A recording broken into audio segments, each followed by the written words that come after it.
Yo guys, good morning. Good morning kasi 1 a.m. na pasado on a Friday. But anyways guys, ginagawa ko to para sa inyo. And for this video, pag-usapan natin Gigabyte Vision RTX 3070. Okay? White card. White minimalist card. Para sa mga gusto ng mga puting-puting build na future magiging putim. Joke lang. Oh, pero talaga nagiging putim naman pag tumagal, di ba? Para sa mga hilig sa mga mapuputing build. Ayan, guys. Ganyan yung card. Okay. Ganyan siya. Baka malaglag ko sayang naman. Wait lang. Yan. Diba? Sobrang pogi. Okay. Again, local distro sticker. These are local cards. Okay. If you ask me about the warranty, guys, 3 days lang. Okay. Because these are still technically used cards. Okay. But for the distro, pag nagkaroon naman ng problema, okay, these are local cards. Okay. And unopened, unrepaired, practically brand new. Okay. So the reason why I'm making a video about these cards is gusto ko lang i-showcase kung gaano kabago. Okay. Ito hindi pa nalilinis, so may konting dust.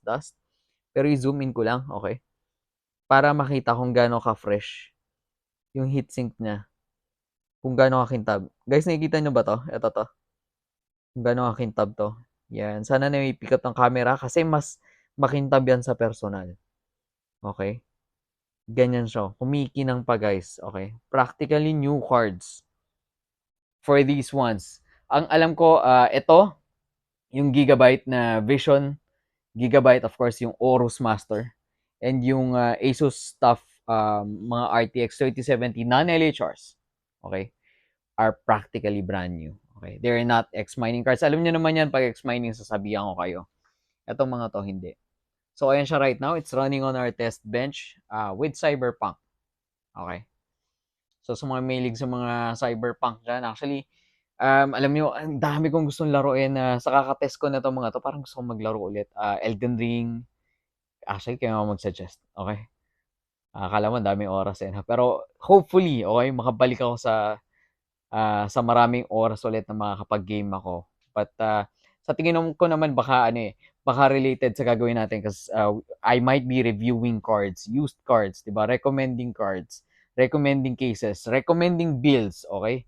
Buhay na naman ang gaming community because we have a lot of parts coming in, okay? The next gen CPUs from Intel, from AMD, the Ryzen 7,000 series, I think. Yeah, 7,000 series. I think they're skipping 6,000 straight to 7,000 series. Okay. Announcement of new GPUs. Although alam ko Nvidia, parang malabong mag-release sila ng bagong mga cards this year. Okay. I think 4090 will be released this year. Okay. But for the mid-range cards, malabo guys. Okay. I hope I'm wrong. Pero yun yung nakikita natin base sa mga leaks. Alright? Anyway, so balik tayo dito sa Gigabyte Vision. So ito yung itsura niya guys. Okay, tatlong fan na mas maliliit. Again, this is a smaller card versus yung Aorus Master natin. Okay. Iba nga sabi malaki daw sa personal. Sabi yung ibang clients natin na nagtingin, iba bumili, ganyan. Nagulat sila, laki daw. Actually, it's still a relatively smaller card. I will argue na mas mukha nga siyang malaki sa video Pero maliit lang to compared do sa Aorus natin. Okay, and syempre mas manipis. Okay. 2.5, I think 2.5 slot card siya. So, yun. But it still does not fit yun sa Akla natin. Parang Ghost S1 na case. So, maybe your NR200, TechWare Fusion, yan, yung mga Lian na, I think H210 natin. Yan, pwede yan, guys. Okay? Ibang small form factor RTX cases natin. I haven't tested it yet. I'm really into small form factor computers right now. So, probably mga next few videos natin or pagka nagkaroon na tayo ng parang tuloy-tuloy ng mga builds for clients, okay? Heads up ako na, medyo panguna ako na ng konti. PC Factory, okay? The computer shop that I own. Again, links down below. Descriptions, pin comment. We're offering a lot of used X mining cards right now. Also, non-mining cards, okay? Non-X mining cards, okay? Used cards pero hindi X mining. And also brand new cards na may warranty, 1 year from the shop, and of course yung distro warranty natin, which is the same warranty I give or I try to give to my other clients sa mga rigs naman natin that we build. Okay? Plus, we will also offer soon full PC builds. Pero right now, I'm still trying to focus sa isang niche, which is yung medyo mga high-end na small form factor computers. Alright? So, probably sa mga next few builds natin, computer builds, we will be showcasing some of the GPUs on how they fit on certain computer cases. But anyways, I digress. So, eto, medyo hindi ko lang trip yung tong violet na strip na 'to and katulad sa ibang card medyo lumuluwag 'to, eh. So, natatanggal yung pagkakadikit niya but small issue lang naman yun. Super glue lang naman para madikit yan but I'm not really a fan of the design. I'm sure a lot of you will disagree kasi marami ngang may gusto ng white build. Jomak, 'di mabebenta yan kasi sinisiraan. Hindi. Opinyon ko lang naman yun, guys, okey? Kung ano lang yung masasabi ko sa card, okey? Yan, ayan yung likod niya, tapos ang napansin ko dito, guys, if you're using this kasi these are also non-LHR 'no, so some people they want to mine on it, 'di ba? Kasi yun nga, kahit sa gaming PC nagma-mine sila, gusto nila malaman yung performance. Guys, I will not recommend this one for mining, mainit siya, okey?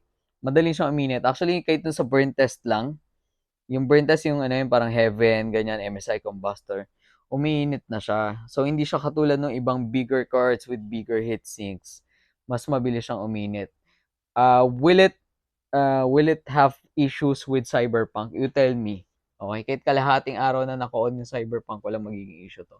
And this one, I think, ang ginawa ko, in-off ko na lang yung ray tracing, tapos naka-DLSS ng balanced yata. Okay, I'm getting around 43 FPS, 1080p, 24-inch, pero ultra yung setting. So, hindi mo masyadong makikita, of course, yung quality kasi binivideoan ko lang naman yung PC. You have to play this game na makita mo talaga sa monitor para ma-check mo yung quality nung, nung game. And I don't even think Cyberpunk is the best game to test dun sa ganda ng graphics. I think that Red Dead Redemption 2 takes the cake. Mas maganda tignan sa GPUs yung Red Dead kahit hindi super powerful card. Lalo na kung nakaganito ka RTX 3070 na cards, mas makikita sa Red Dead. The only reason why I'm doing Cyberpunk kasi ito yung parang taga-tunaw ng mga GPUs eh. Kung hindi maganda GPUs mo, talagang bubugbugin niya eh. And still, I'm still being bottleneck ng CPU natin kasi ang bira i5 na 6th gen lang yung test bench natin, guys. I'm working on building a more powerful test bench. So more powerful na CPU para mas mahatak natin ang husto yung performance. But for now, this is the one we have.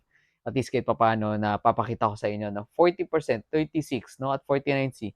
Basically, nagpapahinga lang, tumatambay, naghihilik lang yung GPU mo for these ones, okay? So probably kung ikaw ay naka 1440p yan or 4K monitor, okay, or i-on mo yung ray tracing. Actually, try nga natin. How many frames do we get kapag enabled yung ray tracing natin? That's the only time na mas stress mo yung GPUs. Pero kung ano lang, hindi masyado yan. On natin. Ray trace lighting, of course, on. Ay, wag ultra. Medium lang. Kasi sure ako na bubugbugin na niyo yung card. So, apply. Okay, again, naka-ray tracing na to. Okay, try natin. Okay, yun. Nag-drop na kagad yung frame rates.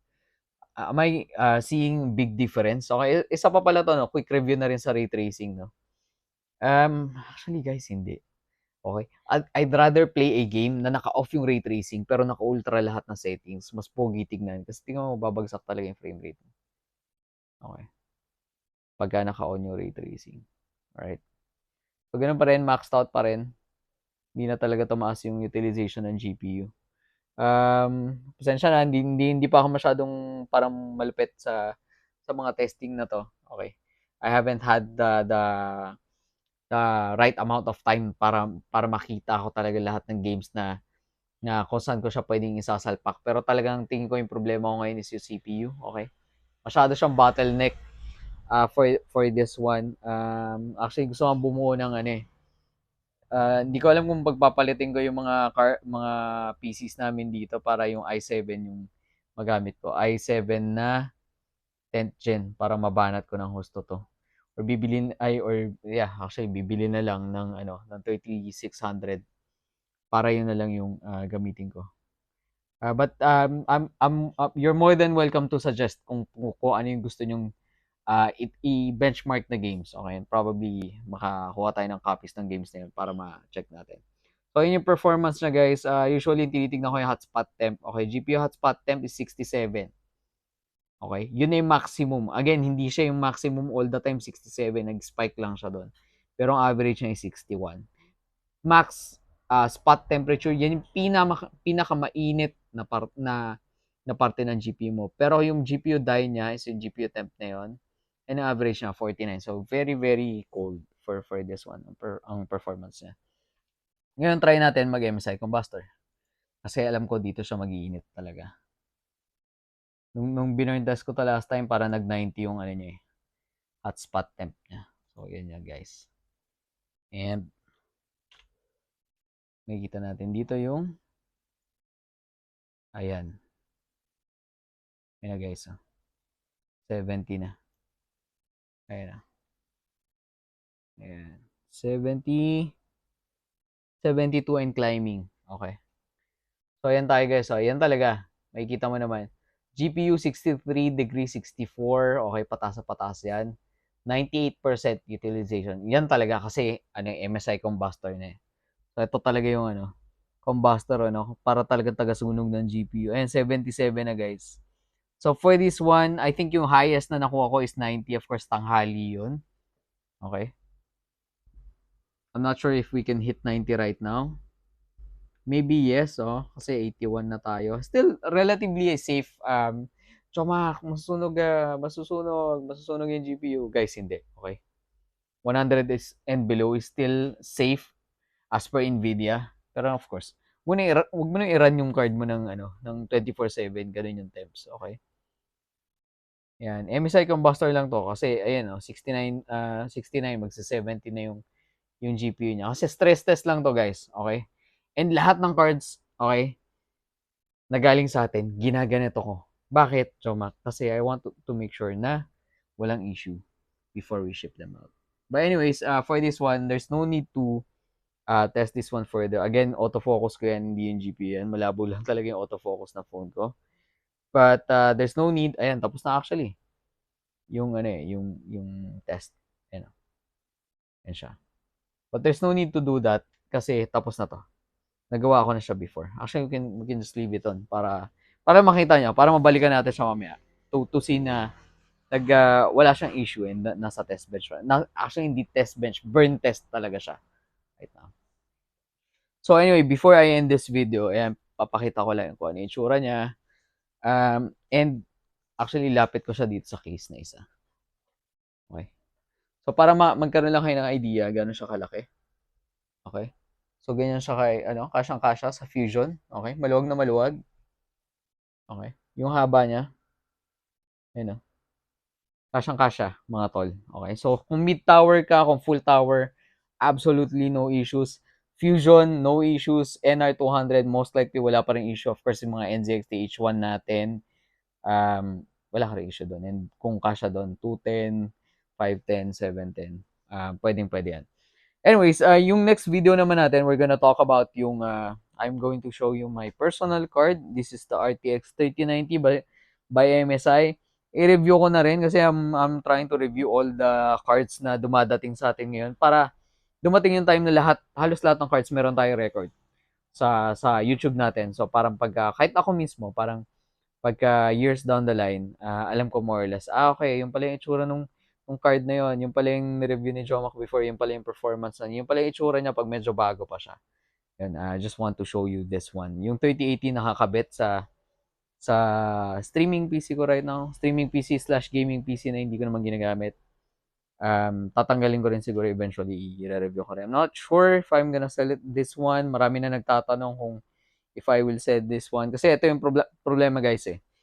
Sabi nila, yung 4070 daw will have probably the same performance as this one. Okay? Kaya lang ang problem, baka i-release pa yun next year pa. And I'm not even sure kung ibibigay yun ni Nvidia sa magandang price kasi by history talaga hindi nila ginagawa. So I'm really thinking if I should sell this card. And granted na medyo mataas yung pagkakakuha ko dito and magkano na lang yung price niya ngayon. So, but still, a good card to review. I think we still have yung Asus TUF Tri-Fan, non-LHR as well, okay, like this one, non-LHR. So, if you're interested, please hit the like button, subscribe, share this video sa fellow gamers mo, okay? And message us, links down below, pinned comment if you want to avail any of these cards. Again, check out this Shopee, but if you get these cards from Facebook, may discount. Yan. So, yun lang naman. Okay, don't forget that it's cheaper to get these ones via Facebook, LBC, alam mo, ikaw, diskarte mo, kung gusto mo, pick upin mo dito sa shop, kung gusto mo talaga i-test. But anyways, eto na siya guys. Salamat sa panonood. Again, wala siyang issue whatsoever. Jomak here. Peace out. See you on the next videos.